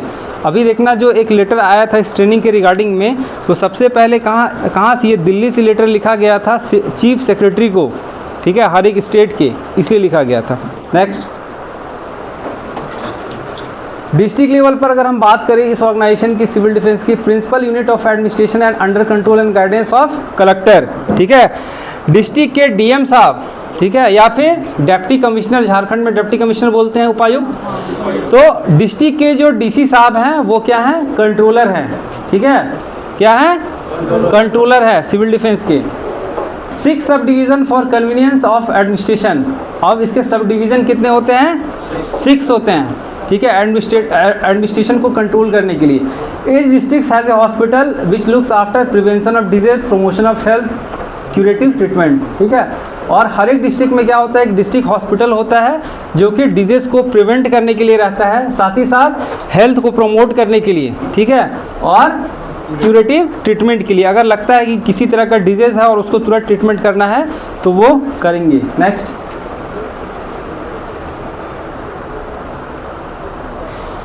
डिस्ट्रिक्ट मेडिकल ऑफिसर यानी civil surgeon responsible for providing health care and emergency services under guidance of city controller, collector, district magistrate. Clear mention है कि जो डिस्ट्रिक्ट के मेडिकल ऑफिसर हैं, सिविल सर्जन साहब हैं, वो डीएम साहब के आदेश पर काम करेंगे, हेल्थ सर्विसेज को सुनिश्चित करेंगे, ठीक है, ताकि जहां ज़रूरत लग रहा है वहां पर उसको भेजा जा सके, है ना।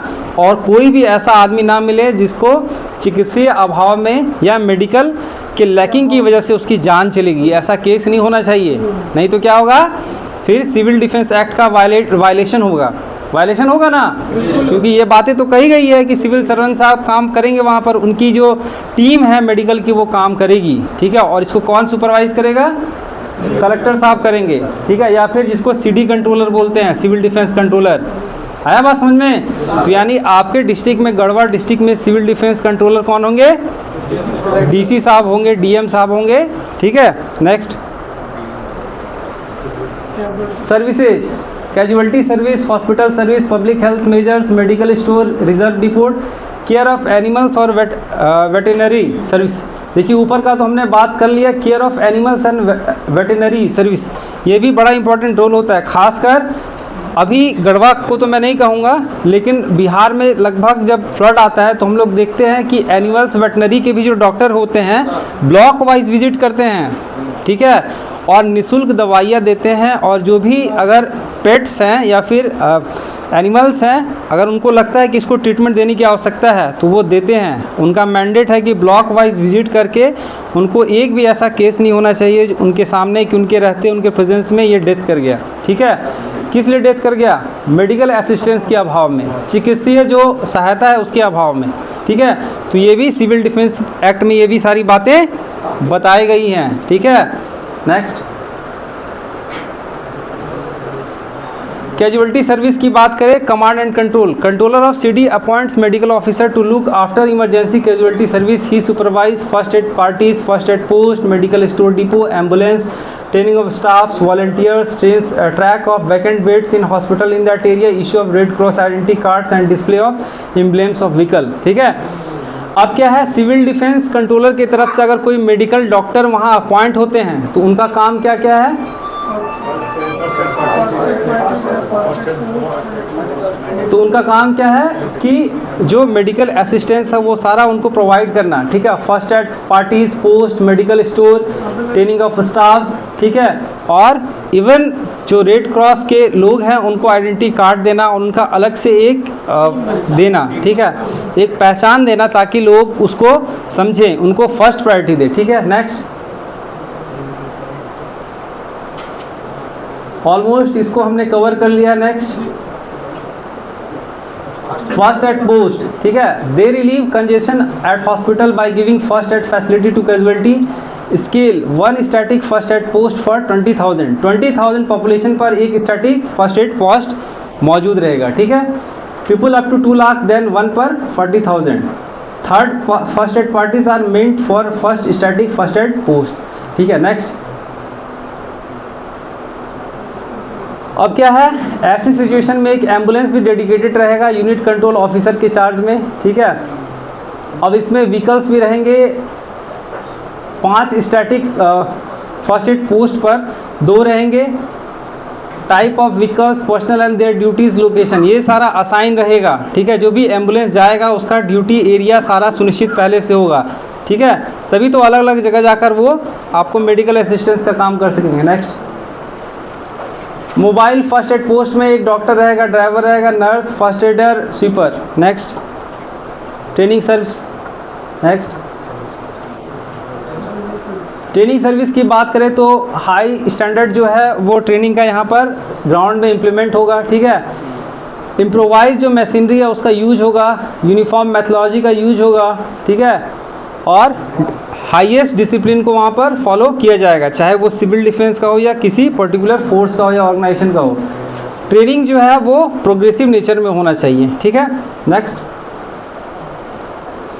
अब सिविल डिफेंस की जो ट्रेनिंग है वो 3 फेजेस में होती है। सबसे पहले तो इंडिविजुअल की ट्रेनिंग होती है, फिर टीम की ट्रेनिंग होती है, फिर कंबाइंड ट्रेनिंग होती है। ठीक है, state and local level training programmes and their syllabus has been laid down by the DGCD office uniformly. ठीक है, स्टेट और लोकल लेवल की जो ट्रेनिंग है वो DGCD ऑफिस के द्वारा निर्धारित किया जाता है। ठीक है, next, salvage service. Salvage service में क्या होगा, आइडिया? हाँ, ठीक है, next, necessary to set up a salvage service in every town under responsible officer. ठीक है, एक इसका डेडिकेटेड ऑफिसर होगा जो कि साल्वेज सर्विस को लुक आफ्टर करेगा और इम्प्लीमेंट एज पर गाइडलाइन या नॉर्म्स हैं वो उसका इम्प्लीमेंट एग्जीक्यूशन होगा। Organise salvage operation through local PWD और utilise rescue party during non alert period if it does not interfere with their normal duties. ठीक है, next, auxiliary fire fighting service. Next, अब क्या है कि ऐसे सिनारियों में फायर फाइटिंग के भी, फायर इमरजेंसी के भी इंसिडेंट हो सकते हैं। ठीक है, तो क्या करना है, यहाँ पर एक डेडिकेटेड टीम रहेगी जो कि फायर इमरजेंसी से कोप अप करने के लिए रहेगी। डिस्ट्रिक्ट में फायर ब्रिगेड की टीम होती है जिनके पास रेस्क्यू इक्विपमेंट होते हैं, वाटर कैनन होता है, डेडिकेटेड टीम होती है, ट्रेन टीम होती है ना। Next,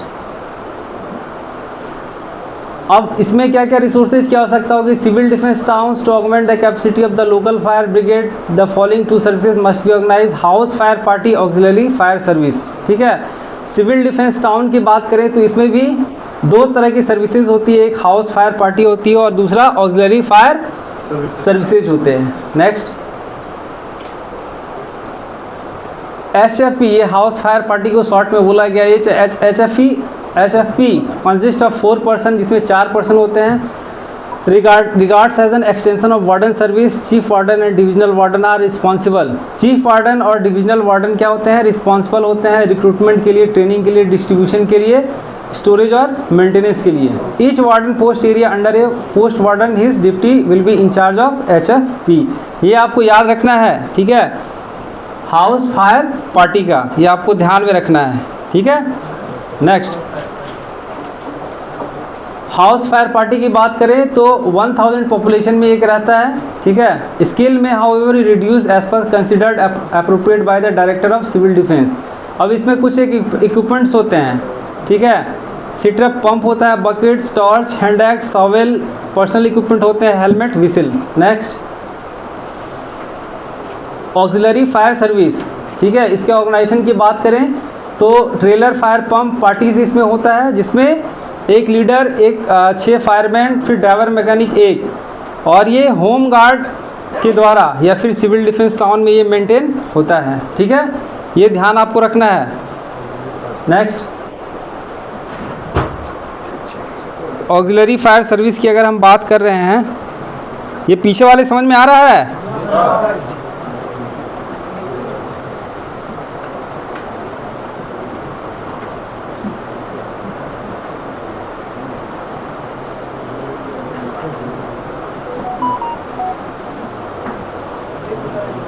break. और सर 5 स्लाइड बच गए हैं, ठीक। ऑक्सिलरी फायर सर्विस की हम बात करते हैं।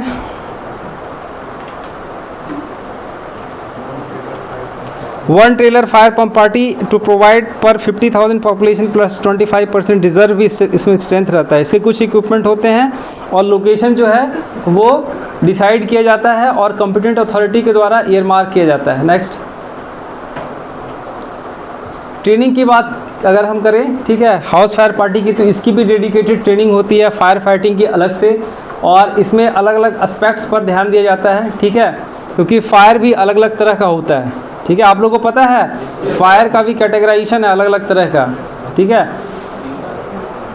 तो उसी के हिसाब से ये ट्रेनिंग कराई जाती है। Next,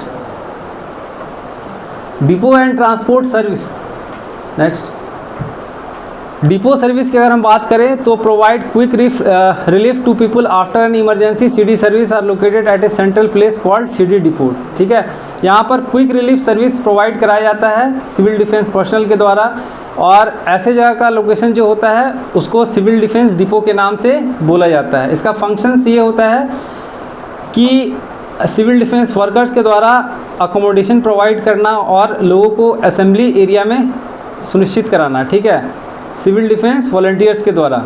provide maintenance and parking of civil defence vehicles, provide storage placement of equipment, training facility for local civil defence services. अब यहाँ पर ट्रेनिंग का भी काम ये इस डिपो में कराया जाता है, ठीक है। Next,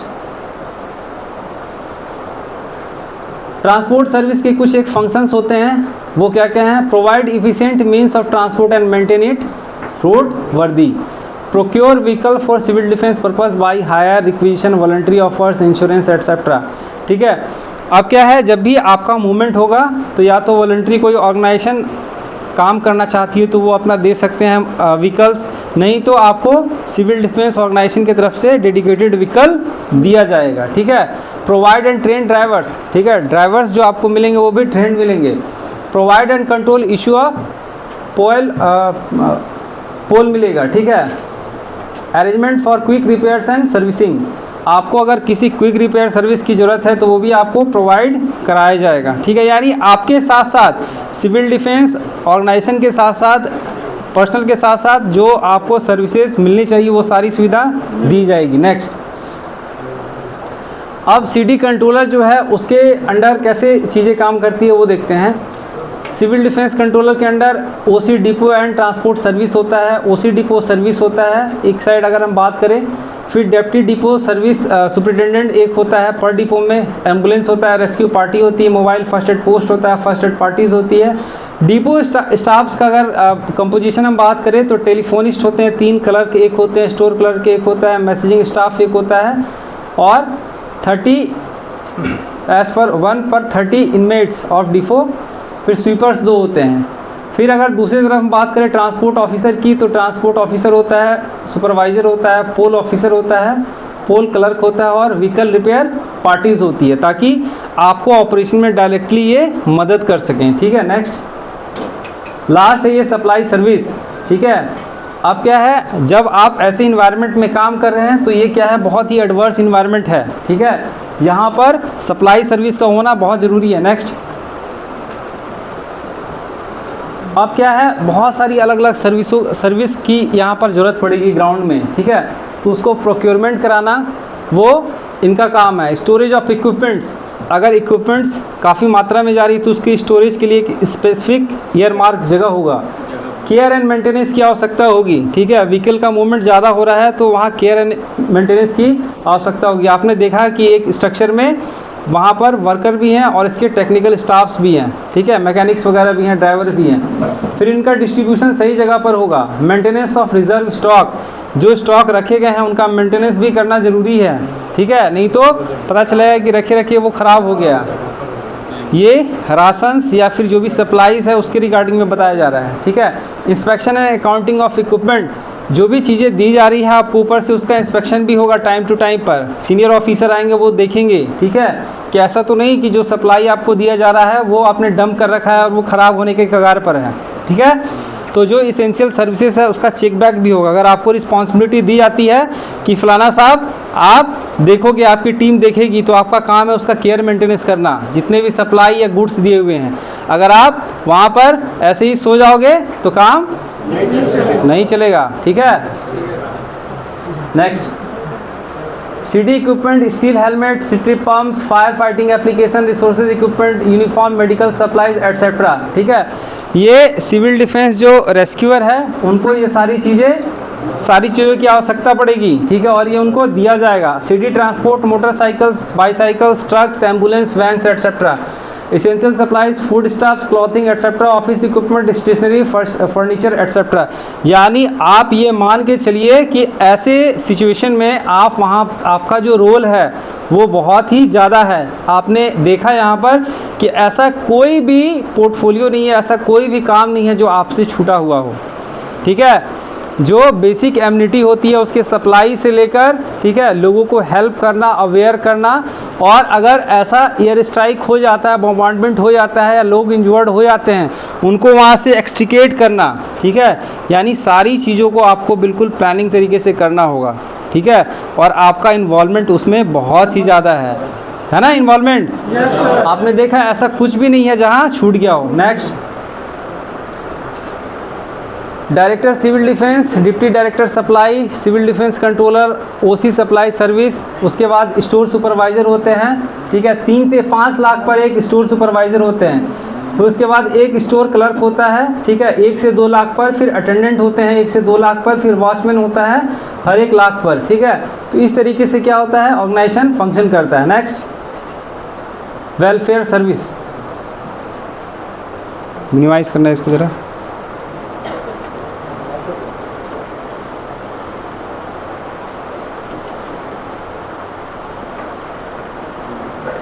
next, CD welfare services रहता है, इसमें पब्लिसिटी एंड इंफॉर्मेशन। अब आप जो काम कर रहे हो उसकी पब्लिसिटी भी तो होनी चाहिए, है ना। दिल्ली वाले जो डीजी साहब हैं उनको कैसे पता चलेगा, मीडिया सेल के माध्यम से, ठीक है। आपका काम जब प्रचार प्रसार किया जाएगा। फीडिंग का होगा, इवैक्यूएशन का होगा, क्लॉथिंग, हाउसिंग, ये सारे क्या हैं, सीडी वेलफेयर सर्विसेज के पार्ट्स हैं। नेक्स्ट, अब बेसिक नेसेसिटी की बात करें तो फूड, क्लॉथिंग, शेल्टर, ठीक है, ये भी आपको वहाँ पर इंश्योर करना होगा। नेक्स्ट कीजिए, procurement, stocking, cooking, water supply, mobile canteen, emergency clothing में collection of procurement, washing, stocking, distribution, ठीक है। यानी सप्लाईज का जो काम होगा वहाँ आपको सुनिश्चित करना होगा। Next, corpse disposal services. Next, corpse disposal services है, इसकी आवश्यकता क्या है, relatives not presents, survivors are only children, municipal religious organisation can not cope with large numbers of dead, delay in identification of dead due to mutilation, decomposition, absence of relatives, ठीक है। आगे बढ़ाओ। तो क्या है, कॉर्प्स डिस्पोजल जो services है उसका काम है कि अगर रिलेटिव्स वहाँ प्रेजेंट नहीं है, ठीक है, सर्वाइवर के सिर्फ चिल्ड्रन है, तो आपको वहाँ पर ऐसी जगह पर प्रेजेंस होना है और आपको हेल्प करना है, जिसका कोई नहीं है उनको वहाँ से निकालना है और एक प्रॉपर लोकेशन में ले जाना है, ठीक है। अगर डेड बॉडीज़ वहाँ हैं तो उसको आइडेंटिफाई करके जो मॉर्चरी वगैरह है वहाँ पर रखवाने में उसको मदद करना है, ठीक है, स्ट्रेचर से ले जाकर रखने में। फंक्शन की बात करें, to plan, provide and train the corpse disposal squad, ठीक है। आपका ये भी काम है कि जो कॉर्प्स डिस्पोजल स्क्वाड है उसको मदद पहुंचाना। Deal with the problem of disposal of dead, अगर मृत व्यक्ति हैं उसके डिस्पोजल में भी आपको असिस्टेंस प्रोवाइड कराना है। आइडेंटिफिकेशन ऑफ रिकॉर्ड, अगर कोई ऐसा व्यक्ति मिल गया है, ठीक है, जिसका आइडेंटिटी नहीं पता चल रहा है तो उसको सुनिश्चित करवाना और उसको रखवाना है। पैकेट वगैरह में किसी ऑथराइज आदमी से सर्च करवाना है और कुछ मिल जाता है तो उसकी आइडेंटिटी को वहाँ पर सिक्योर और सेफ रखवाना है ताकि उसकी पहचान कराई जा सके। किसकी? डेड बॉडीज़ की, ठीक है। Next, do we still need CD today? तो आपको क्या लगता है कि सिविल डिफेंस की आवश्यकता है? है, ठीक है।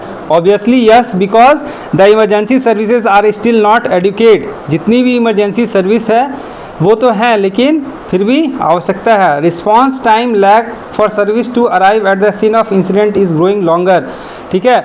रिस्पॉन्स टाइम होता है एजेंसी का, कभी कभी डिले हो जाता है या समय पर नहीं हो पाता है, तो ऐसे समय में सिविल डिफेंस पर्सनल का जो इम्पोर्टेंस है वो काफ़ी ज़्यादा हो जाता है, ठीक है।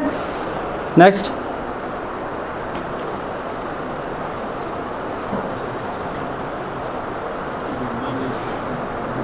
आइडेंटिफिकेशन ऑफ रिकॉर्ड्स में आप इन चीज़ों को सुनिश्चित कर सकते हैं। Place, time, situation, description of cloth worn, contents, list of valuable, age, sex, identification marks, colour of hairs, height, fingerprints, photographs, ठीक है।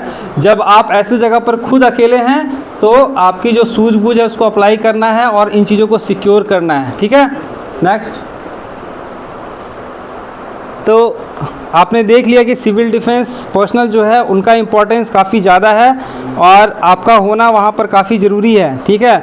ऐसे जगह पर ऐसे समय में आप अगर इंसिडेंट साइट पर नहीं पहुँचते हैं तो कभी कभी जो इमरजेंसी सर्विस है उसको ग्राउंड तक पहुँचने में बहुत समय लग जाता है और हो सकता है आप ऐसे समय में किसी के लिए काफ़ी ज़्यादा मददगार साबित होंगे, ठीक है, और होते ही हैं, इसमें कहीं कोई शक वाली बात नहीं है। तो रिस्पांस टाइम आपका फास्ट होता है तो इसलिए आप किसी की जान बचा सकते हैं और उसको सर्विस प्रोवाइड कर सकते हैं। The higher degree of stress for the emergency service personnel needs large resource of backup volunteers, ठीक है। ऐसा होता है कि ऐसे समय में इसेंशियल सर्विस है उस पर भी बहुत ज़्यादा स्ट्रेस रहता है और आप अगर फील्ड में मौजूद हैं तो उस स्ट्रेस को आप क्या कर सकते हैं, कम कर सकते हैं, ठीक है। और आपके पास जो रिसोर्सेज हैं अवेलेबल हैं उससे आप बैकअप का उस पर्टिकुलर आदमी के लिए या उस सोसाइटी के लिए आपकी टीम काफ़ी हेल्पफुल साबित हो सकती है। तो यहाँ तक जो आपको बात बताया गया, ऐसा लगता है कि कुछ ऐसा जो है जो आपके समझ में ना आया हो? ऐसा पीछे वाले आया समझ में? हाँ ठीक, कोई बंगाल से है क्या इसमें? अरे बंगाल से कोई है? कोई नहीं है? नहीं है? हाँ पंचा बुझते पारे भालो करे बुझते पारे, ठीक है। तो मैं उम्मीद करता हूँ कि आप लोगों ने इस लेक्चर को ध्यानपूर्वक सुना है और सुना ही नहीं है बल्कि इसको आत्मसात करना है, ठीक है, और इसको एग्जीक्यूट करना है। जब आप यहाँ से ट्रेनिंग लेकर जाएंगे तो ग्राउंड में इसको इम्प्लीमेंट करना है। अपने स्किल को आपने जो सीखा है, ठीक है, और ये बड़ा इंपॉर्टेंट लेक्चर है, इसमें आपको पूरे ऑर्गेनाइजेशन स्ट्रक्चर को बताया गया है, आपके रूल, टास्क और हिस्ट्री को बताया गया है। तो इन सारी बातों को एज ए सीक्वेंस आप याद रखें, डायरी में अपने टाइम में नोट डाउन करें और फिर आप इसको इम्प्लीमेंट करें, ठीक है। तो मेरे तरफ से एक छोटा सा OTW है, OTW यानी ऑन टाइम वर्क, आपके अपने समय में दिया गया काम, ठीक है। काम ये है कि आप सभी कल एक पेज में मुझे ऑर्गेनाइजेशनल स्ट्रक्चर जो मैंने बताया है इसका बनाकर आप डायग्राम देखेंगे, ठीक है। ऊपर अपना नाम लिखना है, ठीक है, रैंक लिखना है, आप जिस स्क्वाड से हैं वो लिखना है और ये स्ट्रक्चर आप मुझे बना के हर एक जितने भी यहाँ पर सिविल डिफेंस के ट्रेनीज़ हैं, ठीक है, सभी का यहाँ पर 60 पेज मेरे पास कल जमा मुझे चाहिए, मैं देखूँगा। ये तो अभी तुरंत मैं शेयर कर दिया, ठीक है, हो जाएगा पक्का? हाँ बोलिए, हाँ बोलिए, हो जाएगा, बहुत बढ़िया। तो नहीं समझ में आएगा तुरंत का तुरंत कर लेना है, ठीक है सर? हाँ प्लीज़। वही तो बोल रहे हैं। मैंने बांग्ला में बोल दिया इसलिए इनको नहीं समझ में लगता है। आप कहाँ के हैं? भोजपुरी में बोल दीजिए। लखनऊ से। समझ गई नहीं? ठीक है, चलो क्लास सावधान बैठ। जैन सर, क्लास को ब्रेक देने की अनुमति चाहता हूँ। क्लास आराम से।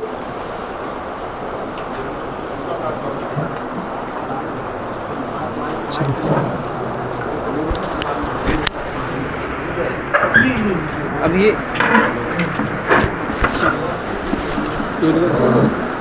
निकलना है तो आप